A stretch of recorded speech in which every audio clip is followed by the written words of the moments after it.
बोल जोरडा करा। हरिराम जी बाप जी की जय। सुबह पंगे शुक्रवार ने पंचम है हरिराम बाबा की जोरडा मान मेड़ो भरी जे बाबा रो मेड़ो भरी जे बाबो आतरो सच्चो है।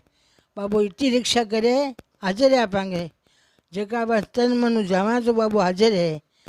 बाबो देश विदेशा चूड़ा चूनी की रक्षा करने वालों है, गाय बच्चे की रक्षा करने वालों, बालका की रक्षा करने वालों है। और अपर मत बाबा की छत्रछियाँ है तो बड़ी धाम है बाबा की। तो सगला जना जाइजो, नहीं जाइजे तो घर बैठा या तेम क्यों घर बैठा प्रसाद जरूर चढ़ाईजो। नारियल चढ़ावो चाहे खोपरो चढ़ावो चाहे एक पूड़ी चूर बाबा रे नाम री चूरमो भोग लगाईजो। और बाबा रे कहीं खीर भोग लागे और जलेबी रो भोग कोन लागे। दूध की मिठाई रो भोग लगा सको, सिंगोड़ा सेवा लगा सको, गोली बिस्कुट लगा सको, पर जलेबी रो भोग मत लगाईजो क्योंकि बाबो सरपा का देवता है।